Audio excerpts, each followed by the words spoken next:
बिस्मिल्लाहिर्रहमानिर्रहीम। अस्सलाम वालेकुम नाज़रीन, मैं हूँ महरीन सब्तैन, देख रहे हैं आप मेरा यूट्यूब चैनल। नाज़रीन, आमिर लियाकत के फैमिली इस वक्त जिस कर्ब से गुजर रही है हम उसको समझ सकते हैं, और मैं समझ सकती हूँ कि इस वक्त आमिर लियाकत के बच्चे जो है वो बड़ी ही तकलीफ़ से गुजर रहे हैं, क्योंकि एक ऐसा वक्त जब उनको कोई ढारस देने वाला, उनको तसल्ली देने वाला होना चाहिए, इस वक्त उनको लिटिगेशंस में जाना पड़ रहा है। और ख़ास तौर पर इस वक्त दानिया मलिक की फ़ैमिली जो है उन्होंने जिस तरह के गंदे गंदे इल्ज़ामात लगाने शुरू किए हैं, और अब इस कदर शर्मनाक कुछ बातें सामने आ रही हैं कि परेशानी भी होती है सुनकर चीज़ों को। और चूँकि ख़बरों की दुनिया है, हमें रिपोर्ट भी करना होता है, और बहुत ही पैराए में रहकर मेरी कोशिश होती है कि अल्फाज का चुनाव मुनासिब हो और इखलाक से गिरी हुई बात जो है कम अज़ कम मेरे प्लेटफॉर्म से ना जाए आगे।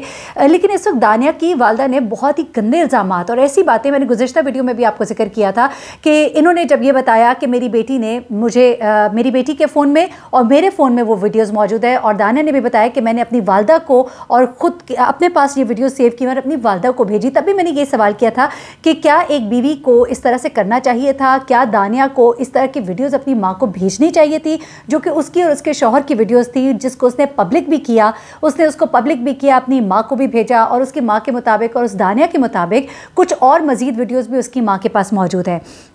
लेकिन अब इससे भी आगे की बढ़कर बातें जो है इसकी वालदा ने करनी शुरू कर दी और बहुत ही गंदे और शर्मनाक इल्ज़ामात लगाने शुरू कर दिए हैं। यहाँ तक कि एक तरफ तो वो कहती है कि आमिर मेरा दामाद है, हमारी सुलह हो गई थी, और दूसरी तरफ वो आमिर के ऊपर, आमिर लियाकत के ऊपर, मरहूम आमिर लियाकत साहब पर बड़े गंदे गंदे इल्ज़ामात लगा रही हैं, उनकी ज़ात के ऊपर, उनके करैक्टर के ऊपर, उनके रवैयों के ऊपर। एक शख्स जो इस दुनिया से पर्दा कर गया, मैं कहती हूँ कि अब आप उसको बख्श दीजिए। लेकिन इस वक्त मामला बहुत ही संगीन होता जा रहा है, और ऐसे में बुशा इकबाल का एक बड़ा बयान भी सामने आया। उन्होंने कुछ इनके कच्चे छट्टे भी खोले हैं और कुछ बहुत ही सीरियस किस्म की बातें उन्होंने की हैं, वो भी मैं आपके सामने आंखों में चल के रखती हूँ। लेकिन पहले ज़रा मैं आपको बताती हूँ, ये जो सलमा बेगम है जो कि दानिया की माँ है, दानिया की माँ ने बहुत ही संगीन इल्ज़ामात और अपनी बेटी की एक ऐसी वीडियो के बारे में उन्होंने जिक्र किया जिसके बारे में शायद अभी कोई भी नहीं जानता था। वो वीडियो जो शायद पर्दे में रह जाती, लेकिन इस खातून ने उसका जिक्र करना इसलिए मुनासिब समझा कि अपनी बेटी को वो पारसा शो कर सके और वो कह सके कि उनकी तो बेटी पे जुल्म हुआ था। एक तरफ तो ये कहना कि आमिर की दौलत पर मेरी बेटी का हक है, बार बार यही बात दोहराना, और उसके बाद ये कहना कि हमें तो कुछ भी नहीं चाहिए। और उस वक्त मुझे याद है कि दानिया का एक इंटरव्यू जो था वो भी सामने आया था, जब उसने खुला के लिए दरख्वास्त दायर की थी। उसने कहा था कि मैं भी तो इंसान हूँ, मुझे वो 2 टके की औरत कहता है और मैं बस अब इससे अलहदगी चाहती हूँ, मुझे कुछ भी नहीं चाहिए, लेकिन अब सब कुछ चाहिए। चले सब कुछ को भी एक साइड पर रख देते हैं, अगर शरई तौर पर आपका हक बनता आपको ज़रूर मिलना चाहिए, लेकिन इन गंदे गंदे इल्ज़ामात को लगाकर नहीं। जी हाँ, दानिया की वालदा ने इंकिशाफ किया है कि दानिया की गंदी वीडियोस जो है वो भी मौजूद हैं, और वो मौजूद है आमिर लियाकत के पास। उनके कहने का मकसद ये भी है कि आमिर लियाकत के फ़ोन में अगर जो वीडियोस मौजूद हैं, और अगर वो आमिर लियाकत साहब का जो फ़ोन है वो ज़ाहिर सी बात है फॉरेंसिक के लिए गया, तो वो फ़ोन जो है उसमें से वो वीडियोज़ निकल के किसी भी वक्त वायरल हो सकती हैं। और उन्होंने एक तरह से इनडायरेक्टली बुशा इकबाल के ऊपर ये इल्ज़ाम लगाने की कोशिश की है कि अगर कोई इस तरह की वीडियो वायरल होती है तो इसकी ज़िम्मेदार जो है बुशा इकबाल साहिबा होंगी। अब मैं ज़रा आपको कुछ चीज़ें बताती हूँ जो उन्होंने कही, ठीक है।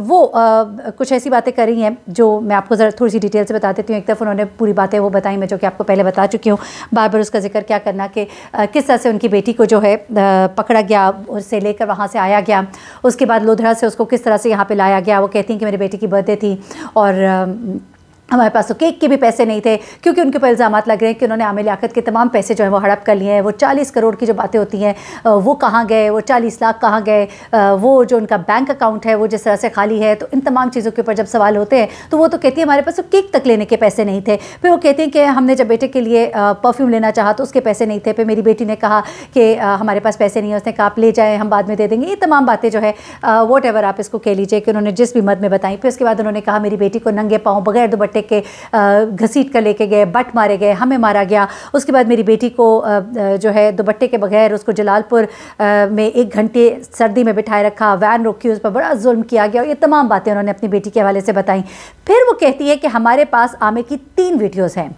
आमिर नशा करता था और मेरी बेटी की भी बरहना वीडियोज़ बनाता था, ये उसकी वालदा का कहना है। उसके बाद इसकी वालदा ने यहीं पर बस नहीं किया, बल्कि आमिर लियाकत पर बड़ी संगीन इल्ज़ामात लगाए। उन्होंने कहा कि वो मेरी बेटी को नशा भी करवाता था, मेरी मेरी बेटी की वीडियोस भी बनाता था, गलत वीडियोस बनाता था, और मेरी बेटी को बड़ी माज़रत के साथ ये अल्फाज इस्तेमाल कर रही हूँ, उसकी वालिदा ने ये बातें कही हैं, कहती हैं कि मेरी बेटी से बहुत ही गलीज़ काम करवाता था और मेरी बेटी जो है वो भी उसकी वीडियो बनाती थी। ये दोनों एक दूसरे की वीडियोज़ बनाते थे क्योंकि इनको टिकटॉक का शौक था। इससे पहले दानिया एक इल्ज़ाम लगा चुके हैं कि आमिर लियाकत उसे कहते थे कि वीडियोज़ बनाओ, इसको हम अपलोड करेंगे। एक बड़े घटिया और संगीन इल्ज़ाम है क्योंकि आमिर लियाकत साहब को इस तरह की किसी भी पब्लिसिटी की ज़रूरत नहीं थी।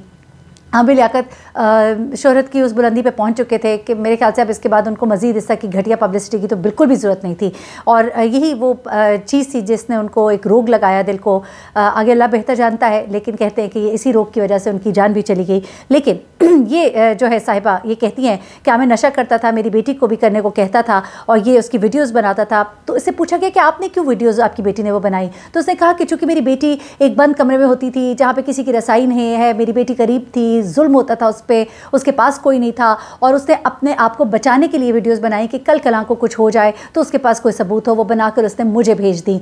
लेकिन मैं आपको बताऊं कि ये वीडियोस जो थी ना, ये बचने के लिए नहीं थी, ये ऐसी वीडियोस थी जिनको आप वाज़ेह तौर पे कह सकते हैं कि ब्लैकमेलिंग वाली वीडियोस थी। ऐसी वीडियोस थी जिसमें दानिया ने अपने आप को तो सेफ रखा लेकिन आमिर लियाकत को शो किया, साथ में नशे की चीज़ों को शो किया, यानी कि एक तरह से ऐसी वीडियोज़ जिन पर कि वो आमिर लियाकत को ब्लैकमेल कर सके। लेकिन जिस वक्त आमिर लियाकत ने इसकी ऑडियो लीक की तो उस वक्त इसने गुस्से में आकर ये वाली वीडियोस मुझे लगता है कि इसने लीक की हैं, वरना इसने शायद इसको इस्तेमाल करना था बाद में पैसे के मकासद के लिए या किसी भी चीज़ के लिए। जो मुझे समझ आती है बात, मैं उसके मुताबिक कह रही हूँ, हो सकता है ऐसा कुछ ना हो। अलबत्ता वो कहती है कि चूँकि हम गरीब लोग थे, हमारा वो उसको बंद कमरे में रखता था, ना माँ पास थी ना रिश्तेदार थे, मेरी बेटी से जो चाहता था करवाता था। तो मेरी बेटी ने मुझे जब ये वीडियोस भेजी और दिखाई तो मैं क्या कह सकती थी, वो नशे में था और मेरी बेटी मजबूर थी, हम गरीब लोग थे। और फिर वो कहती है कि बाद में हमारी सुलह हो गई और लड़ाई ख़त्म हो गई। उसके बाद वो कहती है कि FIA वाले हमें कहते हैं कि हमें बुलाया गया, हम आए नहीं, जबकि वो कहती हैं कि जब बुलाया गया हम गए। दानिया की तबीयत ठीक नहीं थी, हमने उन्हें कहा कि बाद में हम आपको TCS करवा देते हैं, कराची में दानिया की ज़िंदगी को ख़तरा है। लेकिन FIA वाले जो लेडी थी उसने मुझे बताया कि हम पर ऊपर से बहुत प्रेशर है बुशरा इकबाल का, और चूँकि वो आमिर की जायदाद लेना चाहती है। इस तरह के इल्ज़ाम जो है, इससे पहले आपको मालूम है कि इसकी वालिदा ने एक और इल्ज़ाम लगाया कि बेटे को सब कुछ मालूम था, उसने जिस्म पर तशद्दुद के निशानात देखे। फिर उन्होंने कहा कि बुशरा इकबाल ही सारे मामले के पीछे है, पोस्टमार्टम क्यों नहीं करवाते। बार बार वो ये सवाल उठाती हैं कि पोस्टमार्टम क्यों नहीं कराते, और पोस्टमार्टम ना करवाने के पीछे वो कहती हैं कि वजह यही है कि इनके कत्ल के पीछे उन्होंने मुबैना तौर पर कहा कि आमिर लियाकत की जो एक्स वाइफ है बुशरा इकबाल वो है। और इस तरह के इल्ज़ाम जो है वो मुसलसल लगा रही हैं। वो कहती हैं कि किसी भी वक्त आमिर लियाकत की बीवी यानी कि दानिया की वीडियोस जो है वो सामने आ सकती हैं, आउट हो सकती हैं, क्योंकि वो वीडियोस आमिर लियाकत बनाते थे और वो वीडियोस जो है वो आमिर लियाकत के फ़ोन में थी, और आमिर लियाकत का फ़ोन चूँकि इदारों के पास है और वहाँ से उनकी बीवी की भी उस तक रसाई हो सकती है। तो किसी भी वक्त अगर मेरी बेटी की कोई भी वीडियो लीक हुई तो इसके ज़िम्मेदार जो है इनडायरेक्टली उन्होंने कहने की कोशिश की कि वो बुशरा इकबाल हो सकती हैं। अब इन तमाम तर बातों पर बुशरा इकबाल का रिएक्शन सामने आया है और बुशरा इकबाल ने इनके बारे में कुछ बातें कही हैं, ज़रा ये आप खुद सुन लीजिएगा। कि सबसे पहले तो मैं ये कहना चाहूँगी, मैं 2 दिन से बड़े तमाशे देख रही हूँ, मन घड़त कहानियाँ सुन रही हूँ और ये देख रही हूँ कि अपनी मर्जी से जो जी में आ रहा है वो खातून जो है इनकी वालिदा वो फरमा रही है।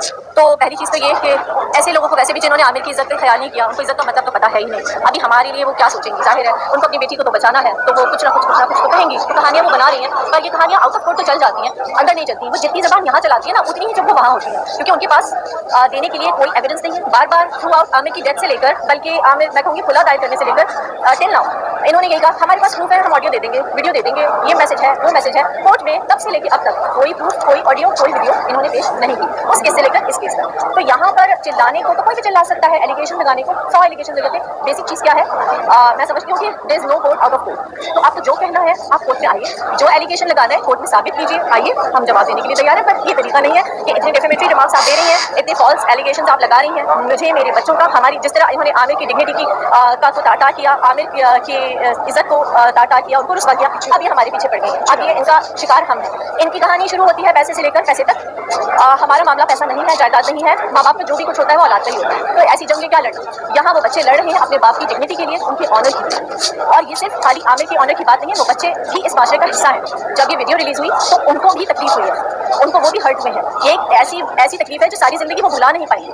उसके बारे में क्या कहेंगे। तो कोर्ट में हम अगर आए हैं, मेरे बच्चे अगर अपने बाप के लिए लड़ रहे हैं, तो इनको ये एक पहली चीज़ तो ये कि बाप से बच्चे मिलते थे या नहीं, बच्चे कोई सोशल मीडिया पे पोस्ट करके नहीं जाएंगे कि अभी आज हम बच्चों बाप से मिलने जा रहे हैं, या बाप अगर आएगा तो वो ये नहीं कहेगा, कहीं भी एक स्टेटमेंट बता दें जहाँ पर आमिर ने कभी ये कहा हो कि मेरे बच्चे मुझसे नहीं मिले। पहली चीज़ उनको हम जवाब दे नहीं है, इनका 4 महीने का ताल्लुक और हमारा 18 साल का ताल्लुक, तो हम ऐसे लोगों को जवाब नहीं है जिन्हें इज्जत का मतलब ही नहीं पता। ये वो लोग हैं जिनका काम इज्जत ही उछालना है।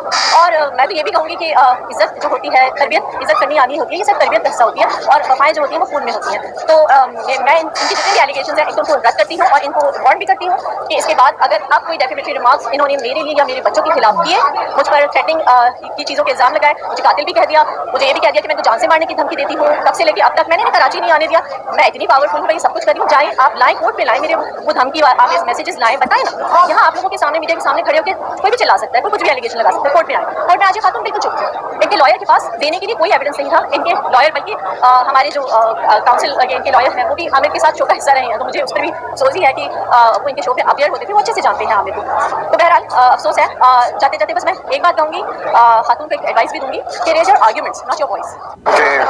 जी, ये अब आपने सुना। मैं आपको ज़रा थोड़ी सी वजाहत भी कर दूं कि अब बाकायदा तौर पे बुशरा इकबाल की तरफ से ये कहा गया है, वार्न किया गया है कि अगर आपने कोई इस तरह की चीज़ की तो डिफेमेटरी केस जो है इनके खिलाफ चलाया जाएगा।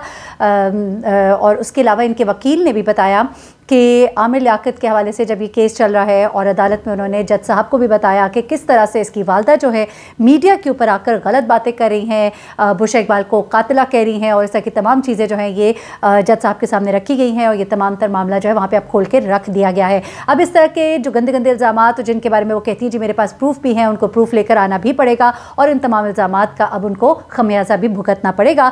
अगर तो वो इन चीज़ों को प्रूफ ना कर सकें तो फिर आने वाले वक्त में दानिया की वालदा के लिए और दानिया के लिए मज़ीद मुश्किलात जो हैं वो खड़ी होती दिखाई दे रही है। मज़ीद इस केस में जो भी डेवलपमेंट होगी मैं आपको आगाह करूँगी। अपना बहुत ख्याल रखिएगा, दुआ में मुझे भी याद रखिएगा। अल्लाह हाफ़िज़।